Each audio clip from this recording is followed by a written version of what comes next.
Nimrod emerges from the early pages of Genesis with quite the formidable list of titles.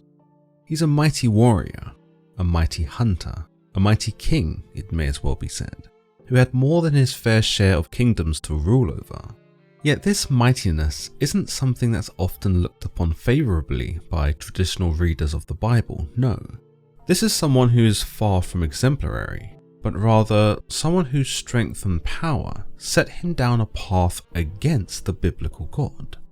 Some interpretations further demonize him by referring to him as a giant, perhaps stemming from the Septuagint, where Nimrod is referred to not as mighty, but in fact as a giant hunter, a giant warrior, and a giant upon the earth. What's significant about this is that it links Nimrod to beings that, according to apocryphal texts, should have been already wiped out during the flood. Tradition ties Nimrod to Babel, to the first empire, and to the first great act of human resistance, the building of the infamous tower. Although it should be noted that the Bible never actually credits Nimrod with being the architect of this ungodly monument. Still, the legend persisted, especially with the likes of the 1st century Jewish historian Flavius Josephus, who confirmed in his works that he believed that the tower was likely built under Nimrod's direction in the land of Shinar, one of Nimrod's many territories.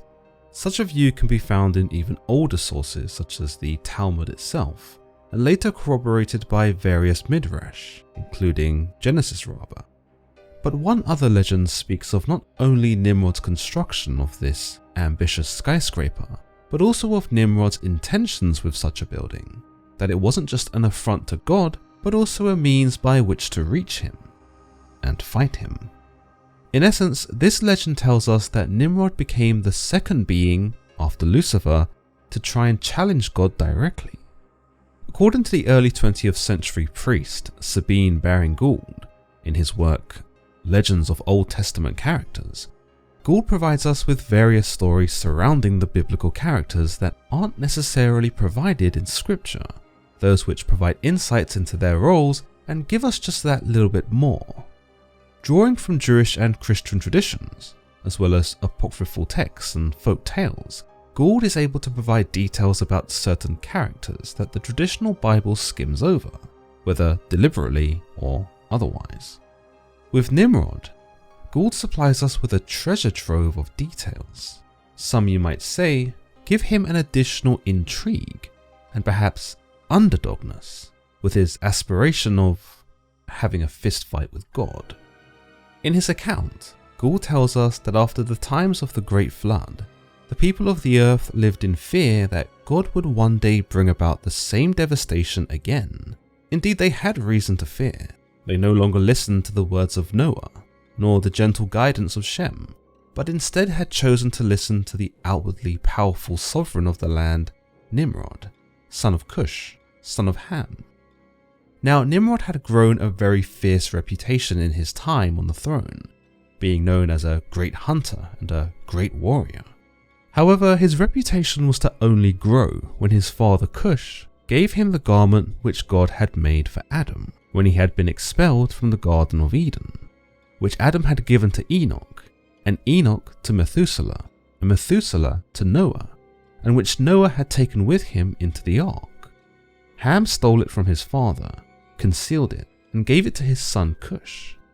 Now it was Cush's turn to hand it over to his descendant Nimrod. Not to say Nimrod needed it.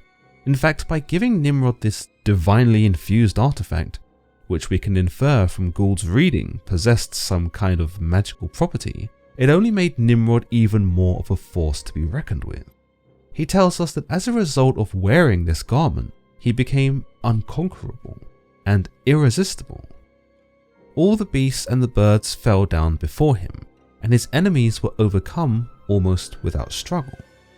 This is, we are told, how he overcame the king of Babylon and overtook that kingdom, becoming more and more powerful until one day he was monarch over the whole world. This power, undoubtedly, went to Nimrod's head. He rejected God as his ruler. He trusted his own strength and came to believe that there was no one, mortal or otherwise, who could ever be a match for him. Gould tells us it is said he was mighty in hunting and in sin before the Lord, for he was a hunter of the sons of men in their languages. And he said to them, leave the judgments of Shem and adhere to the judgments of Nimrod. And so the people fell in line. How could they not in the face of Nimrod's terrible advantages?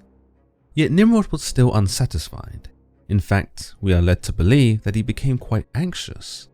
Fearing God would empower someone to overthrow him for his hubris.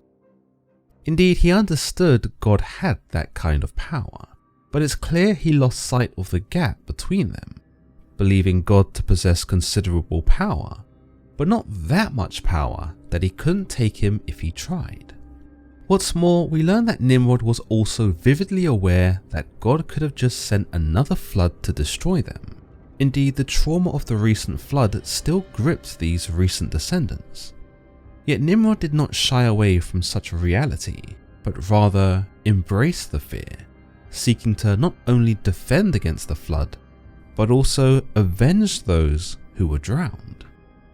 With that in mind, he said unto his subjects, come, let us build a great city, and let us settle therein, that we may not be scattered over the face of the earth, and be destroyed once more by a flood.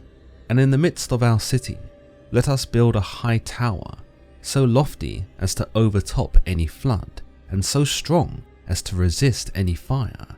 Yea, let us do further. Let us prop up the heaven on all sides from the top of the tower, that it may not again fall and inundate us. Then let us climb up into heaven, and break it up with axes, and drain its water away, where it can do no injury. Thus shall we avenge the death of our ancestors. Now we are told that not everyone was fully on board with Nimrod's reign, but they were on board with defending against another deluge. They could not deny that this tower that Nimrod spoke of could have been the perfect countermeasure against God, should he have tried to drown them again, and so they fell in line with Nimrod's orders. 600,000 men sent to work under 1,000 captains, and raised the tower to the height of 70 miles. It is here in Gould's work that we are given details about the tower that are not provided to us in scripture. A great flight of stairs is built onto the east side and used for carrying up materials, whilst on the west side, a flight of stairs descended for those who had already deposited their burdens.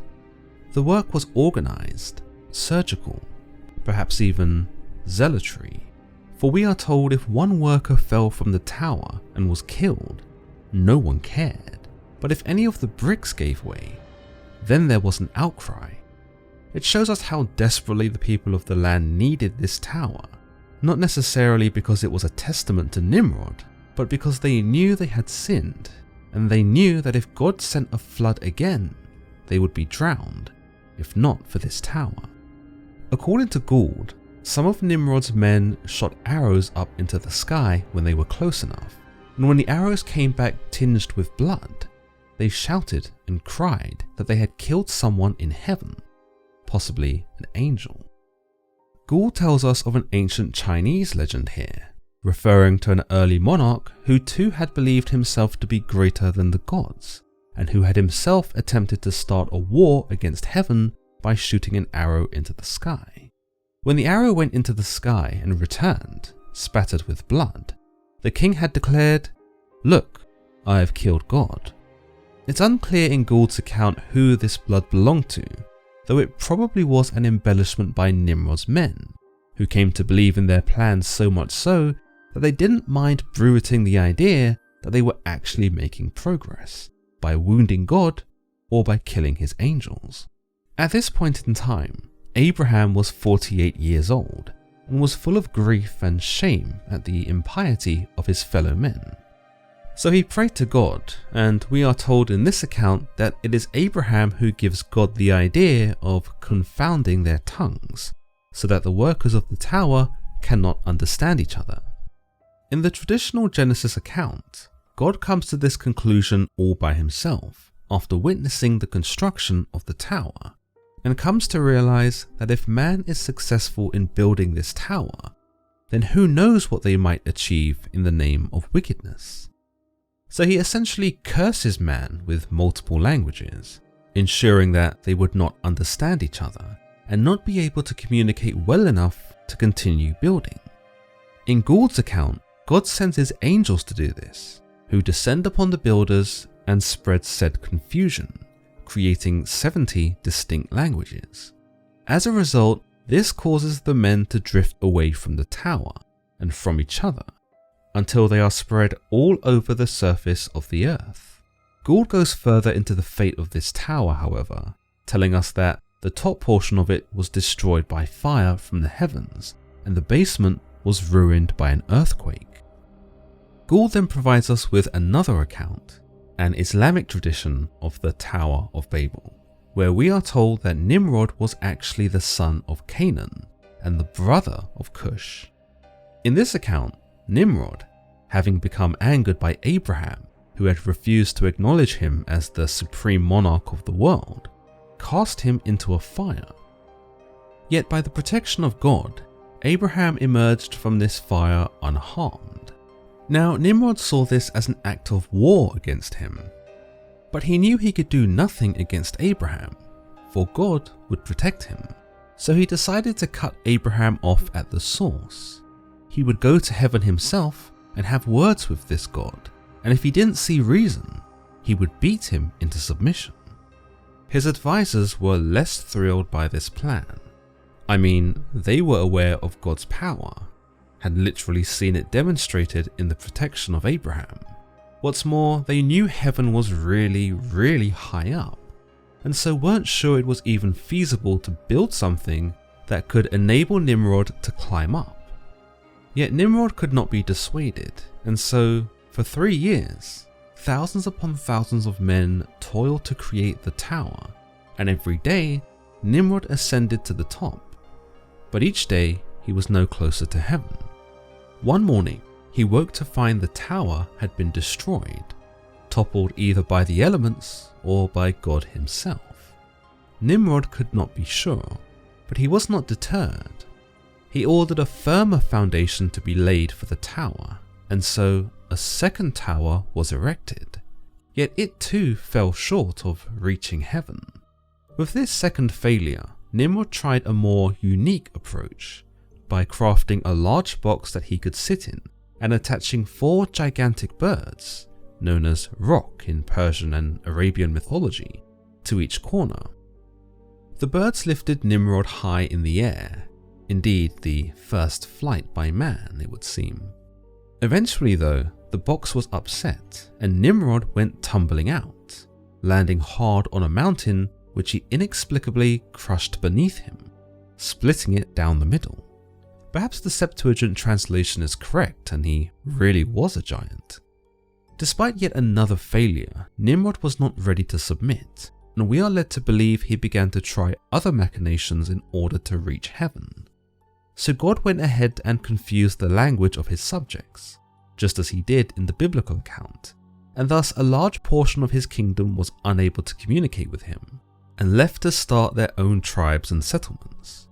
Finally, without any recourse to reach heaven, God added salt to the wound by sending a wind, which overthrew the Tower of Babel and buried Nimrod beneath it.